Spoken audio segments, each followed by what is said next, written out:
Pronti per un'immersione nella storia, nell'arte e nella natura? Ci siamo. Oggi esploriamo insieme la regione del Friuli Venezia Giulia, Ah, in particolare le montagne vicino a Trassaghis. ok. Avete messo insieme un bel po' di materiale interessante e articoli sulla zona e informazioni storiche Sì. e persino percorsi escursionistici.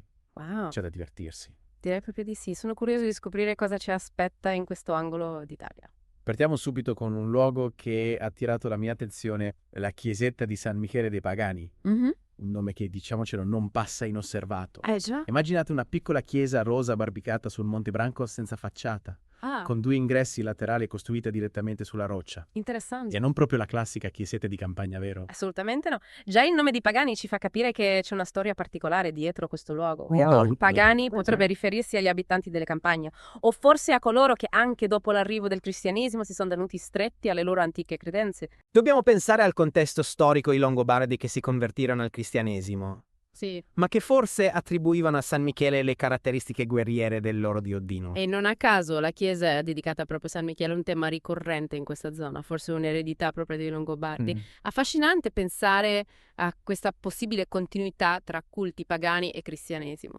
Ma andiamo avanti con la storia di questa chiesa, si pensa che sia stata costruita nel III secolo. Esatto, e pensate potrebbe essere stata costruita proprio dove prima sorgeva un tempio pagano. Davvero? E poi c'è il cimitero lì vicino dove si dice siano stati sepolti gli ultimi pagani. Wow! Un alone di mistero avvolge questo luogo non trovate. Un vero e proprio tuffo nel passato. E la cosa incredibile è che questa chiesa è sopravvissuta a due terremoti, quello del 1928 e il devastante terremoto del 1976. Sì. Un segno di resilienza non indifferente.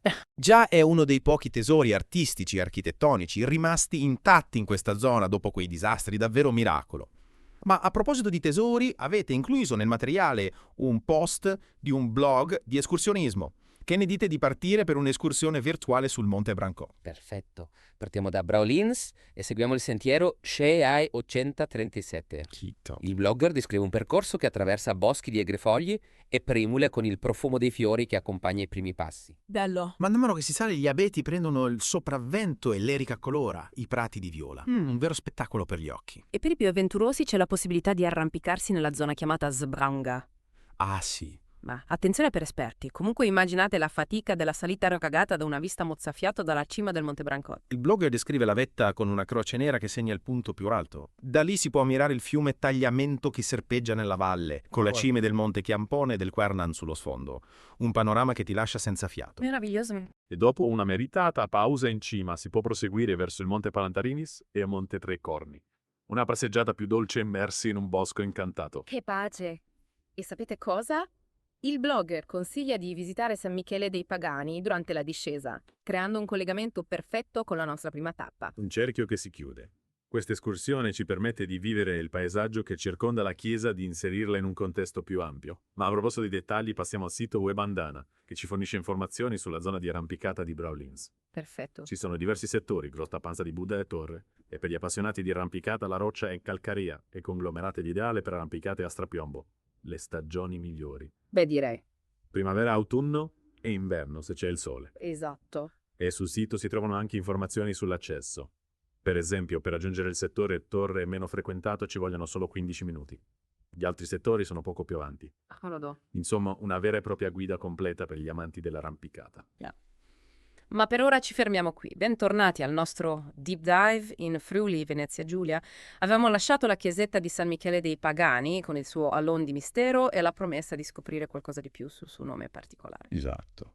E prima di tornare alla chiesa, riprendiamo la nostra escursione virtuale sul Monte Branco. Avevamo raggiunto la vetta e ci stavamo godendo il panorama mozzafiato sulla Valle del Tagliamento. E ricordate la croce nera che segna la cima? Da lì il blogger descrive la discesa come un'immersione nella bellezza delle prealpi Giulie in primavera. Wow! Il vento leggero, i colori della natura e il senso di pace.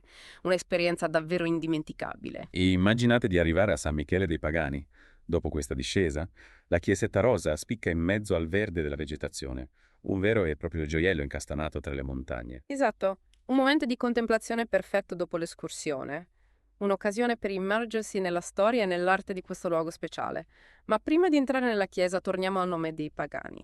Cosa ci dice questo nome sulla storia del luogo? Però abbiamo detto che pagani potrebbe riferirsi agli abitanti delle campagne distinti dai cittadini. Forse la diffusione del cristianesimo è stata più lenta nelle zone rurali, dove le antiche tradizioni sono rimaste vive più a lungo. È una possibilità interessante. E poi c'è il cimitero vicino alla chiesa dove si dice siano sepolti gli ultimi pagani. Sembra quasi che la chiesa sia stata costruita proprio per cristianizzare un luogo legato a culti pre-cristiani. Una sorta di incontro tra due mondi, tra due fedi diverse. Ma perché proprio San Michele? Perché dedicare la chiesa a questo santo? Il culto di San Michele è molto antico e diffuso. Pensate che anche la chiesa parrocchiale di Braulins è dedicata a lui. E non dimentichiamo il possibile legame con i Longobardi. Giusto, i Longobardi, popolo guerriero, si sono convertiti al cristianesimo, ma forse hanno attribuito a San Michele le caratteristiche del loro dio Odino. È come se avessero cercato una continuità con le loro antiche credenze. Esattamente. Quindi la scelta di San Michele potrebbe essere un'ulteriore prova della volontà di cristianizzare un luogo legato al culto pagano. Un intreccio affascinante tra storia, religione e cultura. Davvero affascinante. E a questo punto entriamo nella chiesa. Cosa ci aspetta all'interno? All'interno troviamo un soffitto ligneo decorato e un pavimento in cotto a spina di pesce, ma la vera chicca sono i due affreschi. La Santissima Trinità risalente alla fine del Cinquecento e San Michele Arcangelo, che pesa le anime dei defunti, un'opera della fine del 200. Immaginate di essere lì, di osservare questi affreschi circondati dal silenzio della chiesa. Un'esperienza che ti riporta indietro nel tempo. E non dimentichiamoci che gli autori di questi affreschi sono sconosciuti. Questo aggiunge un ulteriore velo di mistero a questo luogo. Ma ora usciamo dalla chiesa e torniamo al presente.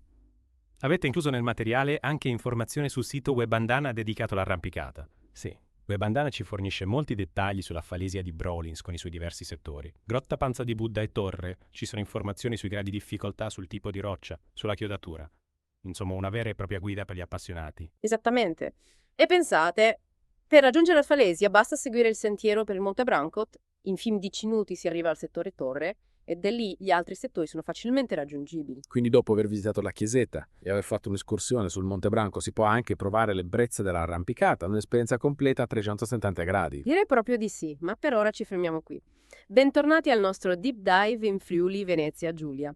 Nella parte finale del nostro viaggio ci concentreremo su un aspetto che abbiamo solo accennato, l'architettura di San Michele dei Pagani. Esatto. Abbiamo parlato del nome particolare del possibile legame con culti pre-cristiani, Sì. ma non abbiamo ancora osservato da vicino la struttura della chiesa. E fidatevi anche da questo punto di vista, San Michele dei Pagani ha qualcosa di speciale da mostrarci. Assolutamente, ricordate la descrizione iniziale.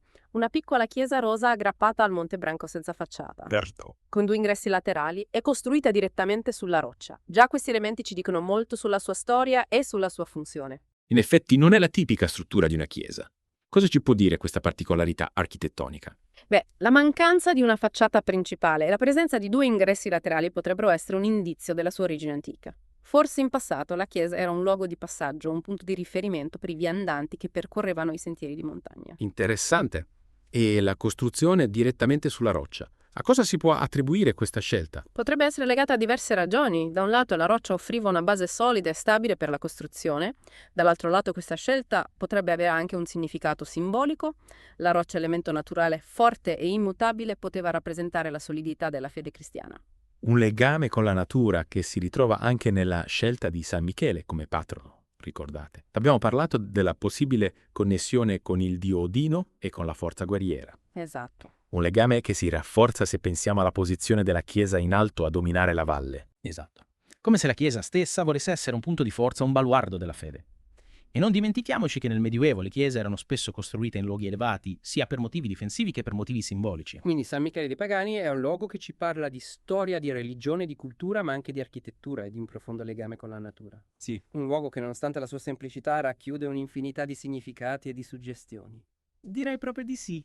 E chissà quanti altri segreti nasconde questo angolo di Friuli Venezia Giulia. Un territorio ricco di storia di arte e di natura che merita di essere esplorato e scoperto. E con questa immagine suggestiva, cari ascoltatori, si conclude il nostro deep dive in Friuli Venezia Giulia. Speriamo di avervi trasmesso la nostra passione per questo luogo e di avervi fatto venire voglia di visitarlo di persona. Alla prossima con un nuovo deep dive.